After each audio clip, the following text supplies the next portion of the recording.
Welcome, Star Wars fans, to this week's episode of Duel of the Ranks, a show where we debate takes so hot that they'd melt a planet with twin suns. My name is Brody, and I'll be hosting this episode with my co-hosts Amanda and Christian as we attempt to discover what story is truly the best from a galaxy far, far away. On this week's episode, we're going to be discussing ranks and hot takes from Obi-Wan Kenobi Part V. By the end of this episode, we'll have a definitive answer on where this piece of Star Wars content ranks amongst the rest. But before we continue, we have a very special guest in our presence. After today, we will have had 2 of 3 members of the Pod Ones podcast on this show. Now, we weren't originally planning on having this guest on, but Christian said some things last week that, you ruffled feathers, my friend. We did what the show was designed to do. I'm glad we can meet new friends. You ruffled some feathers, and when someone reached out and said, I don't agree, I'd like to come on. That's great. We and love it. I'd like to talk about this. So without further ado, let's talk about it. Let's bring in our dear friend, Hereth. Hereth, how are you doing today, Hereth. sir? I'm doing good. And in the words of Palpatine, long have I waited. Absolutely. So for our listeners, tell us, what hot take did Christian have that you just didn't get behind regarding Obi-Wan Kenobi Part 4? Same as Luke, honestly, I gotta challenge Christian on last week being filler, especially after this week. I was already kind of feeling that last week, but add in this week's episode into the equation, I 100% disagree with last week's episode being called filler. Ooh, we're in the hot take segment, and the show just started. Here we are. What do you got to say to that, Christian? Oh, I mean, no, like I said my piece last week. I want to hear more to what Hereth has to say about that. I'm curious. Yeah, interesting. Because when I think about filler, same way as Luke, I always imagine you're taking yourself away from the plot and like you're going off somewhere else where it's like nothing to do with the characters, nothing to do with the plot. It's like a throwaway episode. Like, I don't know, I haven't really watched Dragon Ball Z, but like everyone brings up like the Dragon Ball Z episode where Goku learns to drive a car. Like, what does that have to do with anything to do with the show? Like that's what I imagine. That Stranger Things episode that has 8 in it. Remember that one? That was like really random. We're like, I guess we'll just forget about that. I guess it happened. Like it existed and then it didn't. Like that's a good example of like that being filler. Like that's what I think of when I think the term filler. But like last week's episode was like, you wouldn't have this episode if it wasn't for last week's episode, because like it's all about Obi-Wan's getting his confidence back, them getting Leia back, the whole characterization with Reva and Leia, and like that set up for this week's episode. Like it's arguably, I would say, one of the more important episodes of the 4. I'd say like if you're gonna like say what like a ranking on a scale from like least important to most important, I would say episode 1 would probably be the least important, but like I would say like 3 and 4, 5, and then like 2 would be like, that's how to kind of rank it on an important scale for plot, because I feel like that episode was we love a good episode. ranking. Yeah. Yes, we do. All right. Well, that's Hereth's take, or Hereth's take. Amanda, do you agree? I agree with Hereth. We got a lot of feedback last week that the chosen word of filler was a no-go. They were that not ruffled feathers. and to Hereth's point, I didn't agree with that it was filler or just kind of a slower episode last week either, but I did know that when it was shorter, it's kind of just bridging up what that next big move is going to be. Yeah. And when I think of a filler episode, the one that comes to mind is it was actually like a 3-episode part in Clone Wars when those stupid droids got stuck on that desert planet with that mini guy, and we were all just That's what they're talking about on Pod Ones. Really? That's what they're talking today? Yeah. Oh my god, I hate those episodes. Yes. That is filler definition right there is that. So I'm with you. We'll see if Pod Ones has their episode and they decide otherwise, because I might need to fight them on it. Yeah. I will say this. While I don't personally believe it's filler content, I will say I didn't enjoy it. And from a critical perspective, you can look at IMDb, you can look at Rotten Tomatoes, and most importantly, you can look at us. It wasn't great. It didn't perform well. I did not enjoy the episode, but I do agree that there were elements that did progress the plot as a whole. So With that said, Hereth, we haven't even gotten to any other segment of the show, and you've already earned yourself. Well, I wanted to You want to fresh my rebuttal? Oh, take. now you want to Oh, rebuttal. now? Oh, now. I wanted to hear what he had to Hey, say. we've already dubbed him a Roger Christian, but No, go that's ahead. fine. Go That's ahead, totally go ahead. fine. No one agrees with you. No, I think that's great. I think Hereth, yeah, you raise good points, and I totally get that. From my perspective, I think of the 4 that we got, we have to evaluate, like what we're doing. We're evaluating each episode within its own context, so we don't have the benefit of hindsight having part 5. Mhm. But even then, I would argue, I think you could still take out part 4 or replace it with something else, and like it would still not take away how awesome part 5 was for me. But I think all we got in part 4, and filler, to me, like filler is still fun. Like filler, I think, to agree more so with you on what filler is like more on lore, more on fan service, and I love those things. Like I'm entertained by that, and I consume it. But with part 4, I thought the main thing that was progressing the plot was we were getting little tidbits of Obi-Wan, getting back on that bicycle, like getting back to his confidence of what you're saying. But I didn't think the episode brought much more than that, since it was rescuing Leia a second time, and it wasn't like when we're getting an Obi-Wan Kenobi show with Hayden Christensen, like that 38-minute episode of him slowly getting his confidence back wasn't what I had in mind, but I still enjoyed it. Mhm. Like it was a lot of fun. So Yeah. like, but I think, you raise good points. I would say I still think it was, but no, it was Stick fun. to your And guns, it's man. fun to Double talk down. about it though that way. Like I'm glad you came on. Like, yeah, I want to share that. Absolutely. I respect you for sticking to your guns, because like most people would be like, no, I disagree. I take back everything I said. Like I never kind of respect you for like you bring up good points, but I'm still sticking to my original points. I do respect you. No, but yeah, I and I totally. like how Christian like defined what like filler means to him. Yeah, I'm not. Yeah, I don't yeah, want to yeah. be like just shout out something like a baby toddler and then just not explain it. But I get what you're saying, Hereth. I Not think, just a toddler, a like, baby toddler. and I would baby say, and it's interesting. Like I haven't heard anyone yet, but it's cool that you say that it is more essential than like part 1. And I didn't think of it that way. And so I'm trying to like replay part 1 in my mind, and I'm like, well, I was just going on hypeflation of part 1. Yeah. Like, I just was so glad to get Obi-Wan back. Yeah. And I just loved part 1 just because that was the first we were seeing. Absolutely. Mhm. So that's something to Absolutely. think about too. Well, we are off to the race, just running. I mean, we're Yeah. we're here. We're running this race We've already. got so much more to talk about. Let's just get to it. Obi-Wan Kenobi, Episode 5. Amanda, what happened? The crew arrives back to Jabim with the mission to get a bunch of refugees from the path off-world. Using the tracker left on Lola, the Empire has cornered Obi-Wan and will do whatever they can to get him out. Gut check for everyone here. How are we feeling after that episode? Let's get rid of the critical review for a second. How do we feel about what we saw? I absolutely loved it. I legit screamed so loud in that first 5 seconds that my cat jumped off the couch and like ran to the other side of the room. Mind you, it was like 7:00 in the morning because I wanted to watch it before work started.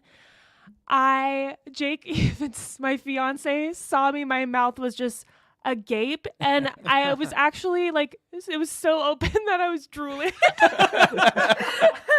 And I'm not ashamed to admit that, because it was awe-inspiring. Yeah. I love that. Absolutely. Something I don't know if this is true, and I don't know how anyone would prove it, but I didn't realize that Anakin, when they come in on that scene, that he's looking at where Padme lives. I know. Oh, And this is yeah. also before he even has a relationship with Padme. Yeah, people are saying like it could be between like when he first sees her again, but before he goes on his trip with her. So this interesting point in time, and it would make sense. It would line up with he's a little annoyed with Obi-Wan, and then he goes to Tatooine. He's all pissed off at Obi-Wan, and you're like, oh my gosh, it did so much for the prequel. It was just so this episode great. alone. It was so great. Just one, yes, seeing that right off the bat, but then two, like having those training sequences interacting and playing into the story, the plot, Yes. the characters. Like Mhm. that's the Obi-Wan Kenobi That's how you series. do a Like, that is flashback. really it awesome. progresses the current narrative. It's really Well, I awesome. really wasn't expecting any prequel footage. Like, I just kind of kept my hopes down that, like, Yeah. it would be great, but I don't want to, just be like demanding it and be really upset if it doesn't happen. Yeah. So I Me- was just blown away. Me either. Hereth, what were you thinking Yeah. that time? Well, again, I feel like it'd be terrible if I didn't plug my own stuff.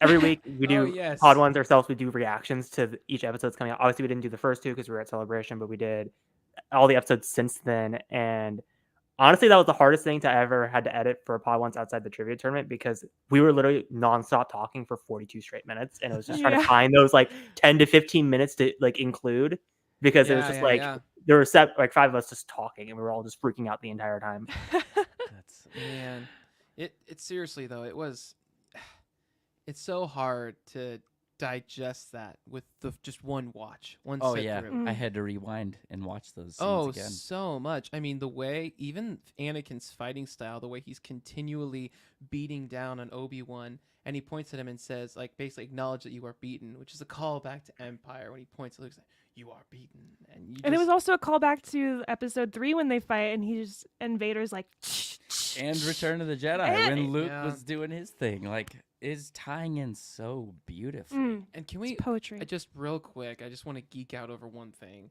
When Vader is toying with Reva, and he can't even like bring out his own lightsaber, like you're not even Nah. worth it. I'm gonna beat you with I your don't want weapon. to dirty that hilt up. And it showed like the scene before that how he was too aggressive, and that's what led to him losing to Obi-Wan. Well, that's essentially Reva's like so much like there's that parallelism between her and Anakin they're displaying that she was too eager. She lost the bigger picture. Yep. That's why she lost. And wow. I mean, Wow. that fight sequence between those two, Vader pulling down a ship. So cool. Oh my God. We got rewind to that see it back. on screen. Yeah.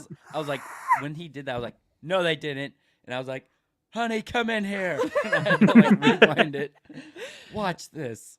It reminded me of the Star Wars Force Unleashed video game. Also reminded me Yeah. of Rey when she's Yeah. trying to bring it Ahsoka down. does it too.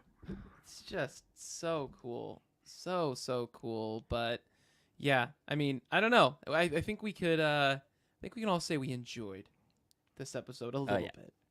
Yeah. A little bit. It got a grand. Amanda was drooling, man. I was literally drooling. I can start off by saying I gave it a solid 94.4%. Solid. Whoa. Yeah, solid. it was up there as Whoa. like the most Star Warsy thing it can be. And it felt so good. Even like you were talking about Reva and that fight with Vader, the pure rage coming out of her is so embedded in the Sith. Like it does not have any redemption coming her way. At least right now. Even in the approach to stab Vader in the back is not like facing him like, she's cornered him. Yeah. So and it also leads off with her now having the information that Luke is on Tatooine, and now she has another way to still try and get in front of him and still ruin something. And instead of like, I'm glad that Reva also gave that information to Obi-Wan that Obi-Wan like found out that information that she was a youngling instead of Reva explaining it explicitly. Yeah. The only parts of our rankings, so we have the story, characters, technical aspects, music, and immersive universe. I gave 5s to the story, technical aspects, and music. Technical aspects? Oh, yeah. Whoa. What do you mean? You mean how he held, like, the choreography of the fight But scenes? 5 out of 5. 5 out of 5. 5 out of 5. Standing Nothing behind could have that. been better. I disagree. No. I think they could have done some things. They could have. I mean, don't get me wrong, I'm nitpicking now. Yeah. My score for technical aspects is also very Picking high. nits. I did give it a 3.8. Well, But I gave characters a 4.6, and I took a little off because I didn't like that they put Leia in a closet and they were just like, get her out of the way. Like my biggest critique for the episode was that like she was just in that closet too long. It was like a really poor plot device in that sense. Like we just kept checking back and she was like still there and like still looking. Like, and we it got was to get like, her out of the way. This is like, a big kid yeah, I episode. think it would have been way cooler to see her interact. There was a lot of other children in that group of refugees. It would have been cool to see her take a leadership role or like kind of political role in get you. in that realm. Yeah. Give the children their own little action scene, like the Ewoks and stormtroopers in Return, and they have their own thing where they take out some stormtroopers. But I was happy with that not happening. You raised some good points though, man. I wasn't thinking critically about it like that way. I was like, Leia is, tech savvy, talented. She's working these things, and they're trusting a lot of responsibility. Obi is trusting this kind of responsibility with Leia, and it was cool. Like, she's a Skywalker. She is going to be good with, she's going to be tech savvy, mechanically inclined. And how she like stands up and she's like, I'll need a ladder. Like she doesn't ask for permission. She's like, I'm going to do it. And this is what I need in order to get it done. Get her a ladder. Yeah. Amazing. You trust me. I trust her. Get her a ladder. Yeah. No, it was cool. Hereth, what's your breakdown of the episode? What were you thinking when you were watching it? Well, again, I think I would say I'm kind of agreeing with Landa here. Like I would give like a 95%. I think it's my favorite of all the live action Star Wars episodes so far across all 3 shows. Boom. Ooh. Wow.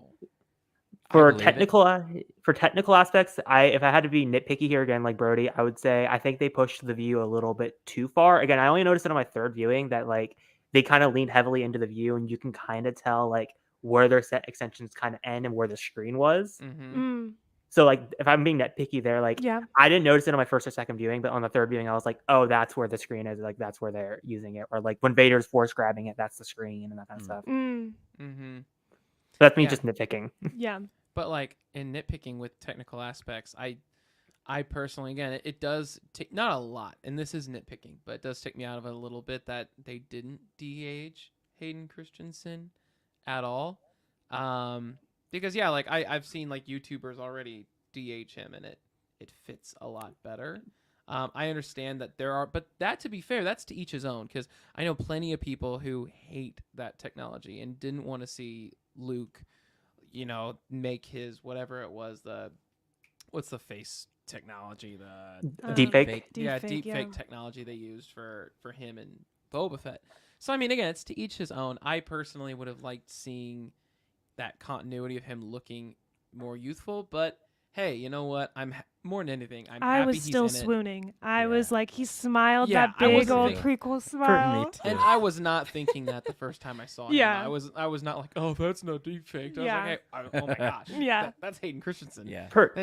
Personally, for myself, I would say I think the reason why they didn't do it, and they did it for Luke, obviously because they need continuity wise, but I think it was more of they didn't want to take away from Hayden's performance in the scene, because if you think about it, it's a very high intense scene with sparring. You have to like motion track it onto his face constantly. I think it would take too much away from his performance and like push into that uncanny valley type points. I think they just chose to just do makeup.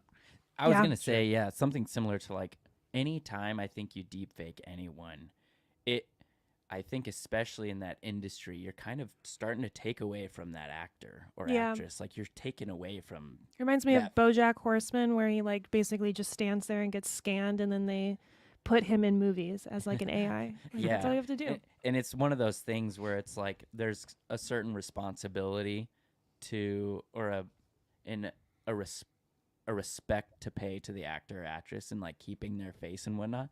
And I'm so glad that we didn't get some horrible attempt at de-aging, and like I'm so glad that they just kept them in, and it was great enough for me. I loved those scenes. Yeah. But I will say, kind of like to your point, Brody, the lower, if I had to like, while critically assessing this, the technical aspects, I gave a 3.9, which was like the lowest of the other categories, but that's still a pretty good score. But that was, again, kind of like what you were saying, Hereth, and the whole pulling down of the ship. Like, it was so awesome. It played on my emotions there.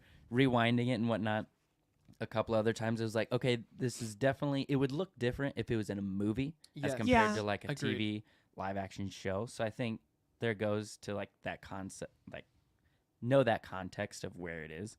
but also, and this was more of like a personal gripe again or a nitpick, but the shaking of the camera gets me. Like they're always like shaking that like they to like shook it. show the force. Yeah, you know. or that, or like the action sequences, and I totally get what they're going for. But to me, I'm like, no, hold it still. I want to see what you're showing because you're showing some really cool things. Yeah. But the shaky camera to me just throws me. And there's off. a lot of people who are really into it. So Yeah, it's definitely and I to each his get own I thing, get yeah. why. Like it worked for me for the Bourne trilogy, you know. Mm. But yeah, Okay, I have a question for the group. Who was piloting the decoy ship? could have been a droid, right, or autopilot. Maybe. I don't know. I That don't was know. something that I was wondering. I don't know. But I had to go back and rewind because I was like, wait, was there a ship there the whole time that was behind it? Yeah, it was. It was clever. I Yeah. know. It got me. Yeah. I was like, oh snap, he's gonna open Well, it. they were and- like banking on they're like Vader being there or someone being there Uh-huh. and having that decoy, which whatever. I've already seen a lot of complaints where people are like, well, why didn't Vader just bring down the second ship then? And it was funny. We talked to people yesterday. We're like, well, one, Vader's already a little bit older, and people just get tired. Like, Yeah, you get tired. like you brought down a whole ship, And it like, was so fast. do it like, again. I was fine with it. I was like, Yeah. I was like, that makes sense how they got They away. outsmarted him. Yeah, but like, so to get back to like my higher scores were like 4.5 for both characters and immersive universe, because I think that was cool to see how we're playing into Obi-Wan and Anakin Vader's characters, and we're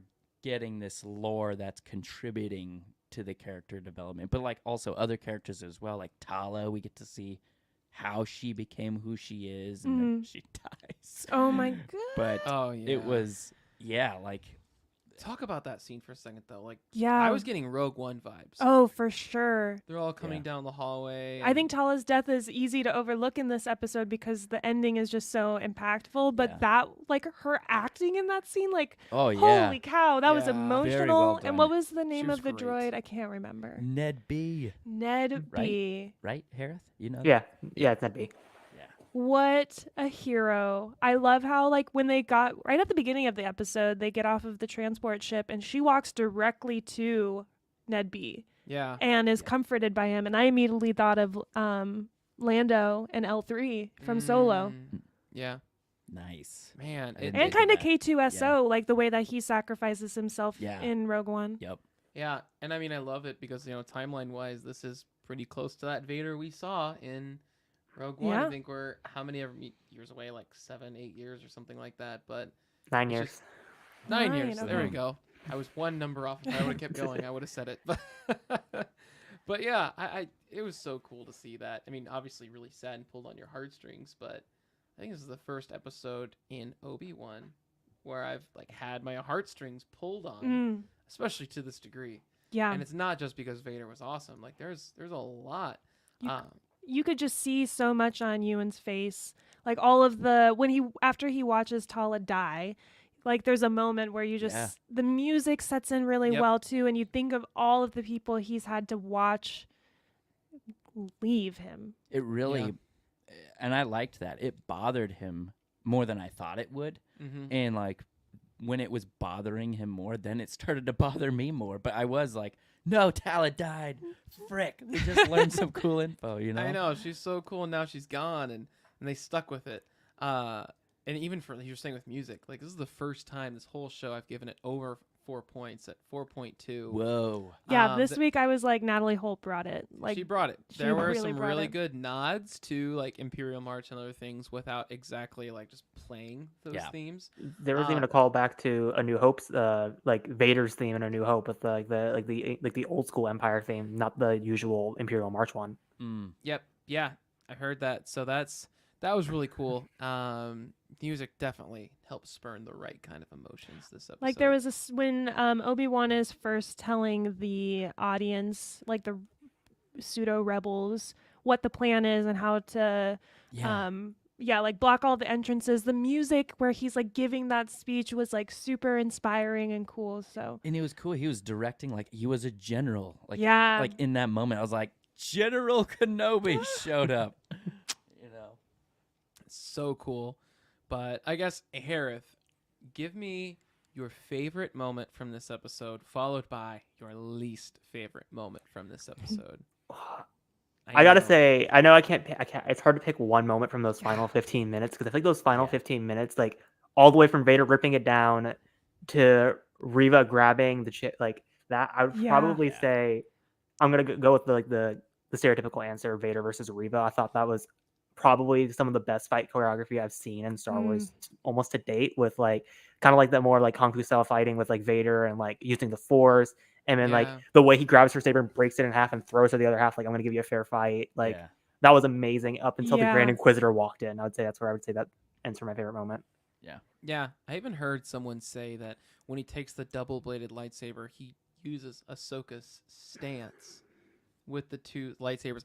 I don't know if that's true. I heard a lot of things. There's a lot of fan theories after this episode, but there's a screenshot online of him like with like the way he's holding both like this. It looks very similar to Ahsoka on Siege of Mandalore. That would be so cool. Just a night. There's so many nods this episode. Is there a single thing that comes to mind? If not to say there's anything bad this episode, but something you're like, they could have done that a little bit better. Something you would have appreciated maybe be done a little differently.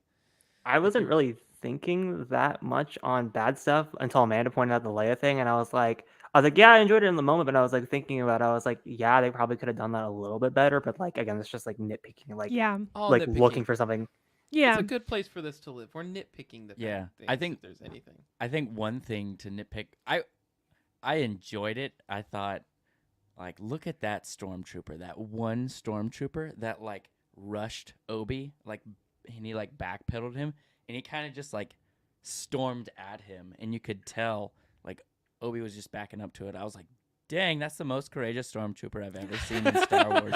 I was like, he's legitimately good job, Jerry. He's like, really doing his job. Give Jerry a medal. Like, wow, good job. He backed up Obi-Wan Kenobi. Jedi Master. Like, just rewatch that scene. It's great. One other thing I really want to put a spotlight with a lot of love on. We've already talked about Reva's character a lot up to this point, and I know it's been divisive. People love or hate her or whatever, but I definitely want to say, even though last week I have said, and I still believe this, Vader giving him her screen time would have been more interesting of a show to this point to have that. But even though I still believe that, that take to be true for myself, she's an amazing character. And what she did this week, she brought it. I mean, she's already been interesting to this point, but this week, just going back and the fact that, Vader remembered her, or at least was reading her mind to say, oh, you are a Padawan, and seeing that it's this long ploy, this long drawn out thing to seek vengeance, and what she's doing, and whatever she's going to do this next episode, you really buy it. And you don't, what I like is you're just like, you empathize with her without sympathizing for her. Because early on, I remember before the show came out, I said, I don't want to feel, like she's a victim, whatever. I don't want to have sympathy for her. Yeah, I just want like bad, especially bad female villains. Like I want them to be evil. Yeah.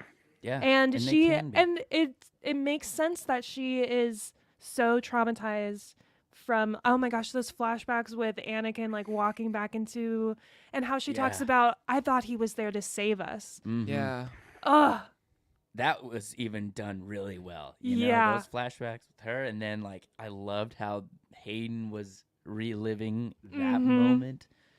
Worked really well. And it made sense like why Reva hated or was pursuing Obi like that, and just that worked for me. I was like, well, there is responsibility on him, and Obi feels that responsibility as well. Yeah. So cool. I mean, I get goosebumps thinking about that scene.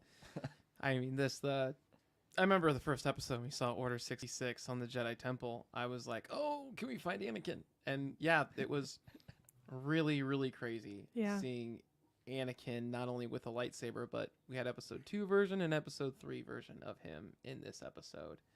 And it was just so much of my childhood. You got all 3 iterations, excluding the Phantom Menace version of Darth Vader all in one episode. Every version of him we got in this episode. It was really cool to see very much an Anakin Vader, an Anakin version of Vader, and like throughout, it was like that was essential to the show to And bridging how, Revenge and A New Hope. We noticed that the prequel flashback in the beginning, we end and it's like essentially Vader's flashback. And is it Anakin's flashback? Is it Vader's flashback? You know, like it's really giving you so much more depth to this character. Yeah. I know, but like Anakin Skywalker's dead. Well, maybe I some think people that's think a hot he's the same take. person. Yeah. I'm in that Same camp. person. I think he's the same What do you person. think, Hereth? Oh, I'm 100% Anakin and Vader are the same person camp. I've been in that Yeah. camp for the last year. That's what I think. I agree. Fair enough. I will say though, I've noticed how a lot of times those would, like, it would start with like maybe Obi-Wan, like it starts with the title scene, Obi-Wan Kenobi, and then it ends and you see Vader, so it's his flashback. Oh. And then the next time it would be like the same kind of thing where maybe it starts with Vader, someone says something, he thinks back, and then it pans next to Obi-Wan and it caters to his conversation. So I was watching that thinking they were both thinking back to this shared experience, which is just further going on that back to tank scene they did, where they're at the same point, they're thinking about the same things, but they're both connected on flip through the sides. Force. Yeah, and they both learned from those experiences, and it's, you know, they learned about each other and stuff. And so it's crazy because that one flashback, here's what it means to Vader about, you know, seizing opportunity and learning from your enemy, and on the other side it's tells Obi-Wan, okay, never underestimate Anakin, that he's aggressive, like guys, he's gonna come at us like this. And it has this double meaning and such a great way to tell a story. It's a great way to tell a story. And like so many good lines too, or what was Anakin saying? Like mercy doesn't kill the enemy. And then like when Obi was talking to Reva, he was saying, I'm bringing him to you, you know? Yeah. That was chilling. Since we're talking about it, you know that anytime I can bring up The Last Jedi, I will. And there were some Last Jedi parallels that I wanted to call out. I really got Battle of Crate vibes from Jabim, with like a small set of rebels stuck behind like just this one wall, and the entire empire waiting behind it. Yeah. So that was definitely a nod to Last Jedi. And then also when Reva and Ben are talking, Ben tells her we could end this together, and that is Rey and Ben. That is totally Last Jedi, and I love that so much. There you go. that I'm glad you said that. It reminded me with I didn't think of that with Last Jedi, but I see well, what you you're know, I'm saying. always thinking about The Last Jedi. That makes sense. My neighbor, he was telling me, and I hadn't done any research online or whatnot, but people had been going about saying there were loose themes tied, each part representing each episode I've heard of that. the canon films, corresponding with. And so, you know, leading up to part 5, I was like, oh, I wonder what Empire Strikes Back callback they're going to do with this one. And after watching it at first, I was like, maybe I'm stupid, but I was like, I just didn't see it, or it wasn't obvious to me. But then the more and more I chewed on it, like, I could draw that line of, you know, when they're holed up on Hoth and they're trying to free up for an evacuation. This whole episode was about an evacuation. And I was like, okay, that's a loose theme to tie. If you like that sort of thing, if you wanted to stick to that. So that was something that I at least wanted to bring up on the show, or if you guys had heard that or thought of that, or if it was obvious to you watching these things. I don't know. Hereth, what do you think about that? Well, like, I agree that there's a lot of like tiebacks on each episode to each one. Obviously, you can tie it back, and I would say obviously it's a callback to the first transport as well, because like the entire plot is basically being that. The other one I would call back to would be Vader and Empire Strikes Back when the Falcon gets away, because the way he's just looking out of space, and then he kind of just like walks off. There. Yeah. But going back to Amanda's point with the whole, I'm gonna coin Luke on this more than myself. He said it during the reaction, and I've been kind of like sticking with that. Is it's kind of like a reverse join me scene, because we see a lot of join me scenes throughout canon, but it's the other side of the coin. Instead of just being the dark side being like join me, it's more of like come back to the light type of thing. Yeah. I love that. You know, I'm a sucker for those join me scenes. Yeah, the handing, like the hand Rey reach out should have moments. taken his hand. She should have taken his hand. but we're not reviewing that content, so we won't keep. You can going go on back that. and listen to it. Though. Yeah. I know. You should go back and listen to it. It was a good episode. Well, this piece of Star Wars content from us got an 88.4% overall after Amanda's 94.4%, my 86.8%, and Christian's 84%. So That's pretty good. It's a top-notch quality. Yeah. Like, that's one of the highest. That's one of the ranking highest things on our episodes. whole it is website. Yeah. the highest episode we've ever given for any TV show. It beat out Obi-Wan Kenobi Part 3 at 85.2, Book of Boba Fett Chapter 6 at 85.07%. And mind you, we've only reviewed Book of Boba Fett, Bad Batch Season 1, and now Obi-Wan Kenobi. Yeah. So So we still have- got all the Clone Wars, all If we'll Rebels, ever get to it. Mandalorian. Yeah. Feels like it's impossible. And that's why the show will go on forever. Forever. Job security. Forever. Yeah. We're job security. Thank you, Disney. Should we take a look at our bingo Yes, I was cards? gonna say, Yes, bring it up. What progress have we yes. made? Let's take a look at some of our bingo cards. I'm going to pull some of them up on screen. I've noticed you still are waiting on that Qui-Gon Jinn Force Ghost appearance. That just, We all are. you're getting it next week. We all are. It's We have happening. You're gonna to. win bingo in the last episode. So look, we got Christian up first. New ones that we added to Christian is Reva lets Obi-Wan go. And I think that's it. I think so. I think that's it for Christian. And then we have me. And did I add any of them? The audio-only podcast listeners are very confused. Yeah, Where- you have to follow us on at Duel of the Ranks on Twitter and Instagram. And I don't think I added anything on mine either. I Nope. don't think I got anything new on mine I either. think you did though. I did. I feel like Okay. there's two that should be added because the Grand Inquisitor, there's a couple shots where he does have his Sith eyes in episode Okay, 2. so I think he had his Sith eyes from the beginning, and He did. I just assumed that he didn't because in the trailers it looked like he didn't. So I just kept that one there. That was a moment. What's that- the other one you thought that should be covered? The Inquisitor helicopter move because Reva starts using it against Vader. She does. It wasn't the hovering helicopter, I think- where they but fly away. the flyaway. But yes, I could count it.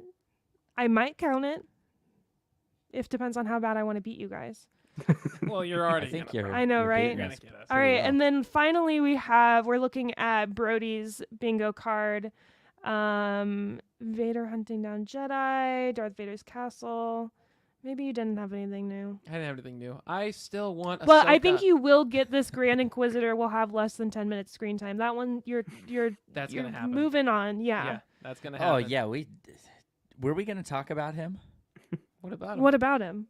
Just he's back.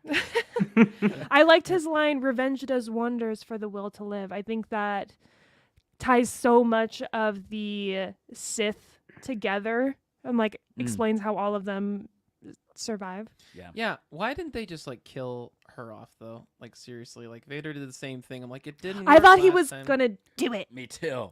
Yeah. I was like, would they behead her though? That's violent. Yeah. Well, they just snapped a child's neck like Yeah. 2 episodes ago, so I don't know. But we didn't know that child. Yeah. so- Yeah, okay. But I was a sucker for it. Like I was fine with killing the Grand Inquisitor and like, oh, maybe there's a different one with that more elongated head, from Rebels. And I was like, Oh, it's the okay, same well, one? sure. But like, it was it's starting to like take away from the deaths in Star Wars. When they more all come so. back. They're all coming back. And like, But I mean, like a lightsaber is a really nice weapon because it just cauterizes everything. Yeah. So everything's still in it place. You damages just get like a and nice hole. heals at Yeah. the same time. So it's like a really So efficient elegant. weapon. Elegant weapon. Yeah, but seriously though, like it didn't work the first time. Vader is clearly intelligent. He knows what he's doing.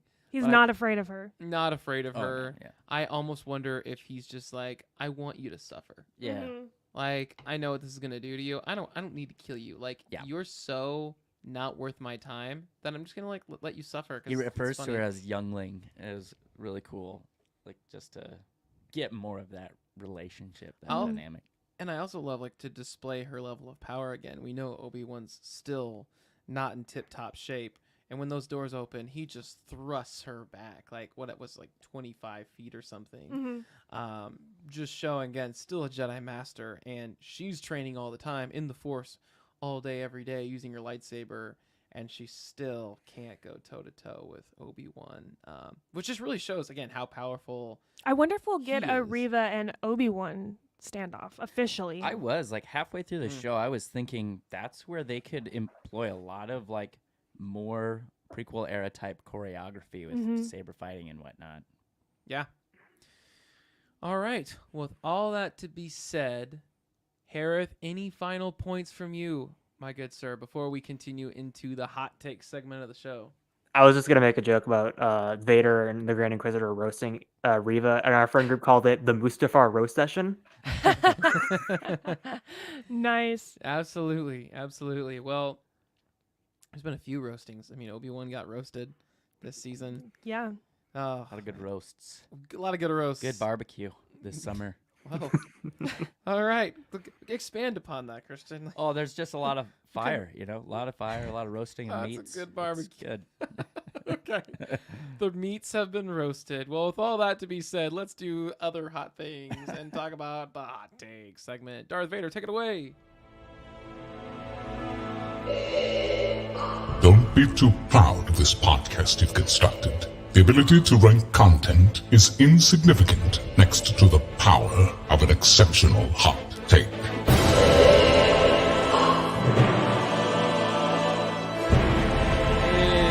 hot take time. And Amanda, you've got a hot take. Okay, I haven't had a hot take in a while A because passionate take. I'm just a Star Wars lover, and I wanted to try to come up with a hot take that I think is can sufficiently ruffle some feathers, and I think this one will specifically speak to the Clone Wars fans. Oh, But my hot take is I think Obi-Wan was a better match with Tala than with Satine. Whoa. Oh, I can tell Hereth's feathers are ruffled. Don't know about that one. Oh, I know. I knew someone would have an opinion about it. And my reasoning is, well, okay. I'm obviously leaning on a lot because there wasn't a whole lot of romantic interaction between Obi-Wan and Tala. They clearly had other things on their plate. But I think that they had more in common and were just more similar on that level than Satine, who was kind of royalty and held at this higher class.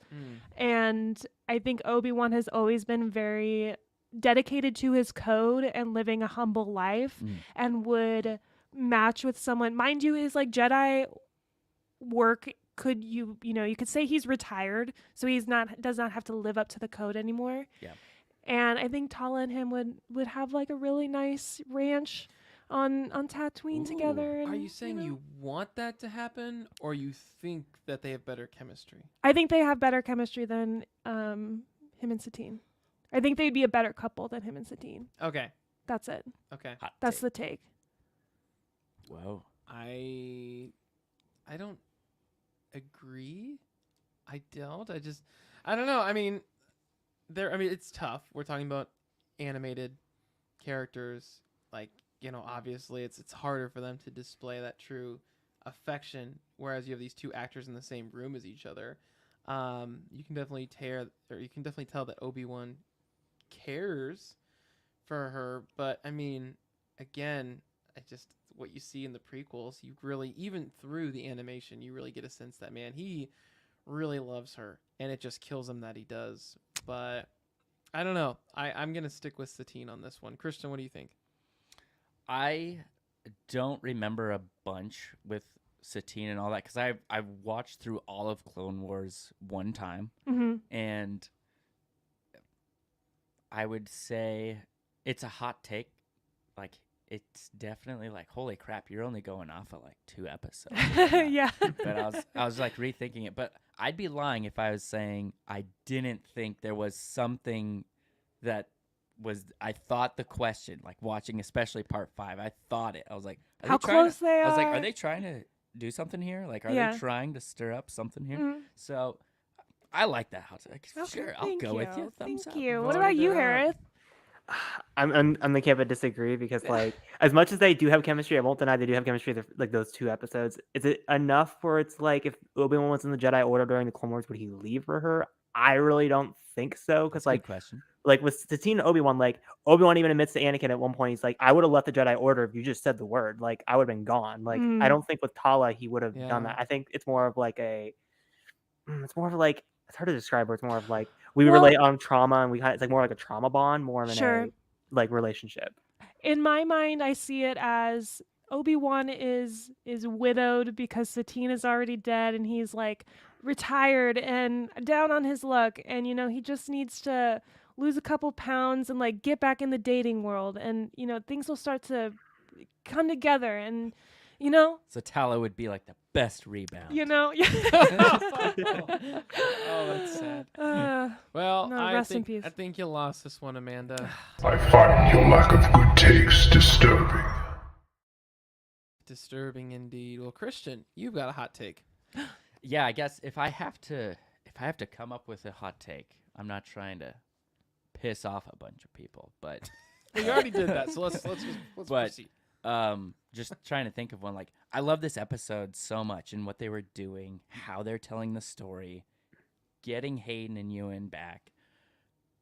So to me, I'm like, this is what we wanted at the beginning of the show, at least within the first 3 episodes, not the last 3. It was Yeah. like, this should have been at the front end, showing people like, this is for real. Like, these are our guns, and we're going to go with these. And, like, this show is legit with that.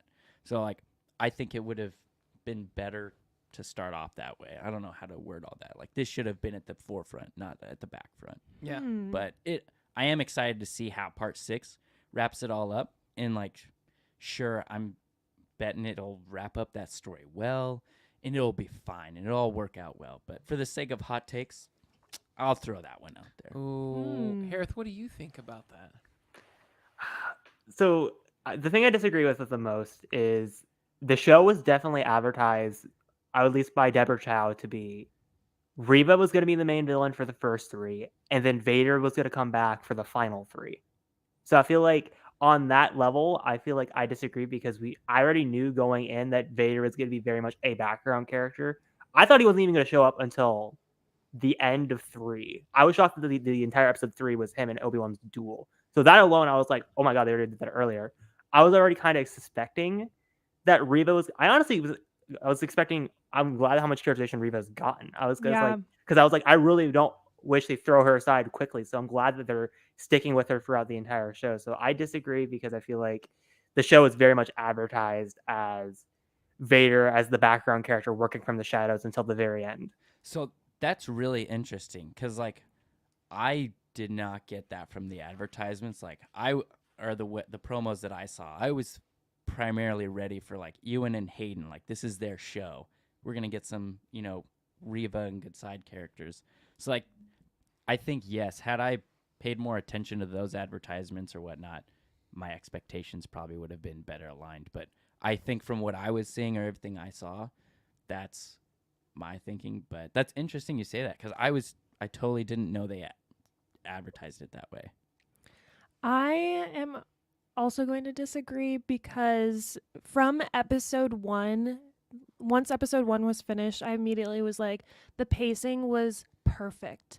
And we definitely couldn't say the same about Book of Boba Fett, but I feel like the story has been paced beautifully, and when it's all out and you binge it all in one sitting, it will flow together so seamlessly, and it won't feel like it's not about Vader.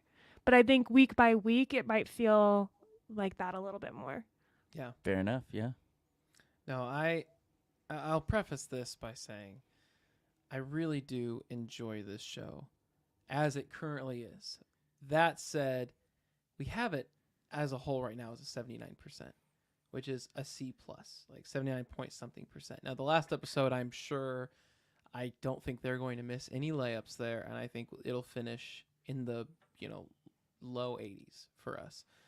So there's definitely room for improvement. And as I said last week, I feel like if the show had taken the direction of doing what they did today and showing the parallels between Vader and Obi-Wan throughout the entire show, leading up to one climactic ending, it would have been a lot more interesting and a lot more tense. And we were on another show last week where they had folks that, again, they were enjoying it, but said the tone's been kind of everywhere for them, and some episodes were lighter, and they wanted something that felt like Logan. You'd mentioned that, or Hereth, you mentioned that this show is kind of like Logan in that way, where sometimes it's dark and gritty, and they wanted to see it that way the whole time. And if it were along those lines, it probably would have been. So I'm going to agree with you, Christian, because I would have rather seen that story pushed more. Again, I love Reva, and I would like to see her get her own show. I'd like to learn more about the Inquisitors, but this show in particular, I wanted to really highlight that parallelism between Obi-Wan and Vader. So I'm going to upvote you.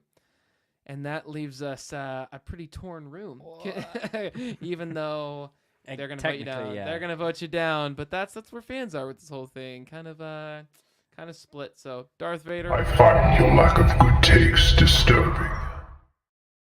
Again, I do think you also should add, like, you do really like this show. Oh, And we're yeah. enjoying all of this. Love it. Yeah. And you're even as it currently is. I mean, we're just happy. Like that- emotionally, like a billion out of 10. We Yeah. just have to be critical because we're in this seat. But It's very enjoyable. so and, thankful it was made. We'll Yeah, start that, yeah. like we're getting the content, and I agree with the pacing of the show is working out so much better.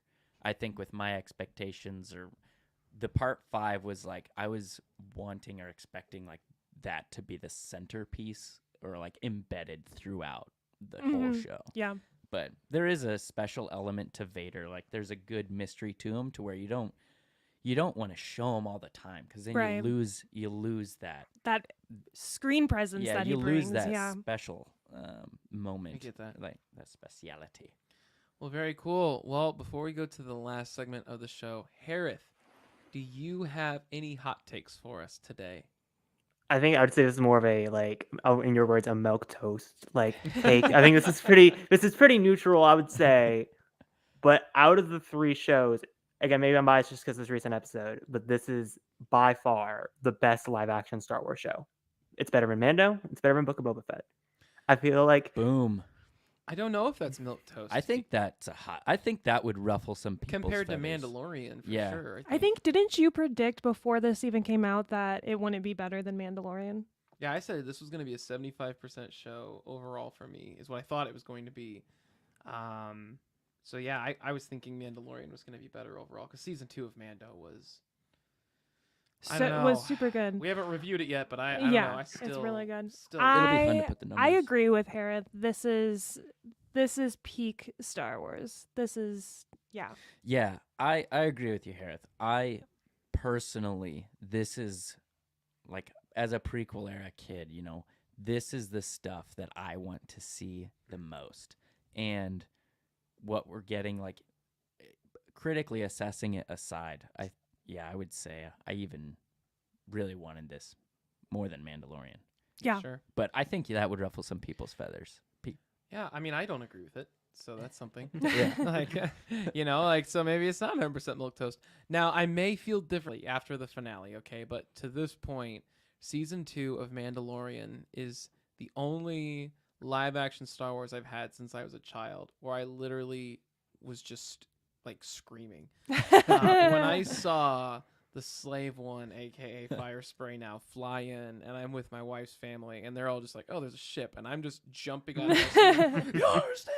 That's the Slave One. This is happening. And then he comes down, and I have that scene. It might be my favorite Star Wars fight scene ingrained in my mind, when Boba Fett flies down, has that little percussion grenade, and it's just this gritty combat scene with those stormtroopers, finalized by, that was whatever, that was a good shot. He's like, I was aiming for the other one.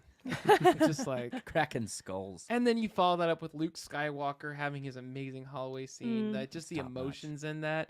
I haven't had that yet with Obi-Wan, as cool as it's been.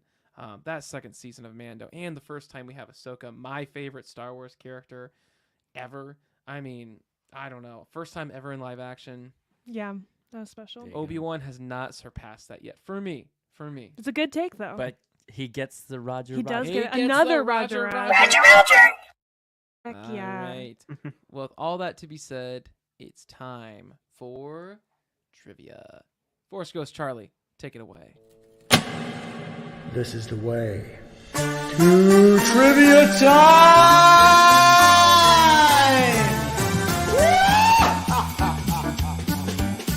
It's trivia time, and Christian has the question of the week. Yeah, so just trying to come up with a trivia question for this was stressful. I didn't know which direction to go, but hope it's a good one. So in the training flashbacks with Obi-Wan and Anakin, which form of fighting, dueling, was Anakin using? A, Form 2, B, Form 4, C, Form 5, D, Form 7. Now, do I get a demonstration of what each of the forms looks like, or am I just going to guess? Christian, get a prop. There are 7. Yeah, I didn't really think about it, but there are 7 forms in total, right? Yeah, of course there are. Only 7. I don't Yeah. remember all of the names for them off the top of my head. Hereth, you might know, but I really don't know much about forms. Like I could tell you like Source 2 is like Form 3. I could tell you like what I only know Form 4 because of one scene in Rebels, and I'm not gonna give away what it is because they do explicitly say what the form is. nice. So I know that. I'm not really expert when it comes to lightsaber forms though. I think gotcha. I'm just going to have to guess. Hey, you got a 25% chance. What was C? I like that one. C was Form 5. Actually, you know what? No, I'll stick with it. That's fine. I'm It's going wrong. to Should I give you a say... hint? No. No. Okay. I'm going to say Form 2, which was A. All right. What are you going with? I said C. I have Oh, to stick C. with it now. Hereth? I'm going Form 5. It was was also- Form 5. Oh! So there was something you guys knew Oh no, about. I'm 1 point behind Amanda. Ugh. Form 5, also known by its 2 primary disciplines of Shin and Jimso. I don't know. It's more of like that, offensive aggressor, Yeah. like Anakin would. Okay, so like the different forms are like if you're on a more defensive play versus a more like offensive play. Yeah, in like form. So I would say for more insight, you could go. I mean, Wikipedia has stuff, but like the book Jedi vs. Sith, that's like one of the essential guides. They break those down. Oh, and They cool. got some cool art. It's really cool. It's a cool book. That was where I saw them, but then I was like, I think we can pull that for this Nice. episode. That was a Yeah. good question. Absolutely. The only reason I knew it was because Form 4 is what Anakin uses in Rebels to explain blaster deflection. So I know Form 4 is all about blaster deflection. Nice. Form 7's all Maul's technique with the double-bladed saber and like more of like offensive strikes and that kind of. I always just attribute more with Maul and Mace. Nice. I don't know Form 2 that much. So I was like, well, so it was obviously 2 and 5, so I just come at 5. Right Nice. on. Right on. Interesting. Lucky guess. You got more than me. I know minimal about all that. Yeah. No, very cool. Well, this has been such a fun episode. Just not only to watch, but also break down with you guys. Hereth, thank you so much for being a guest on this week's Yeah, episode. thanks for joining. folks who want to follow you and check out the Pod Ones podcast, let them know what is the Pod Ones podcast all about, and where can they check you out? So the Pod Ones podcast is a arc by arc analysis show of the Clone Wars. Obviously, we're moving away from Clone Wars in September, more for Rebels, but it's an arc by arc based analysis of the show where we go over each arc and analyze what we like and what we don't like. It's not as critical as I would say Duel of the Ranks. It's more of like a fan based, lore based, more podcast of analysis view of Clone Wars.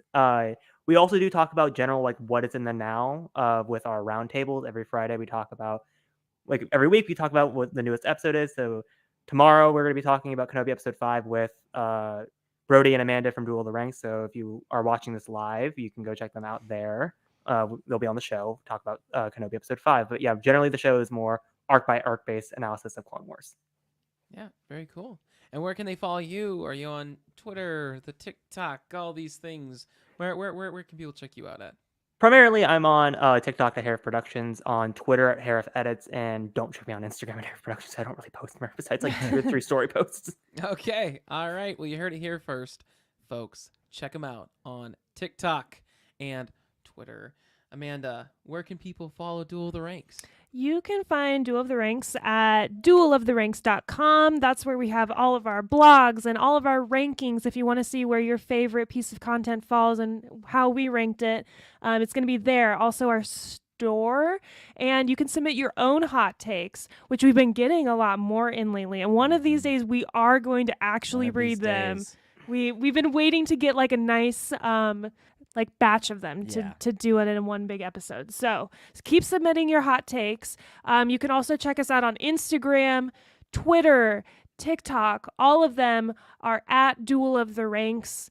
We love to interact with you guys and hear what you like or dislike about the podcast.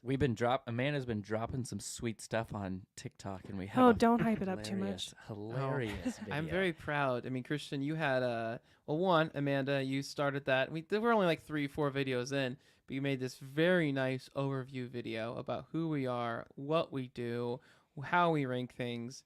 And then, Christian, you came up with the idea of he's still alive. If you haven't seen Star Wars Episode 3, well, first off, you should. Secondly, he has that line when he sees Anakin burnt to a crisp. And we just decided, wouldn't it be cool if he walked up to a deceased Mufasa?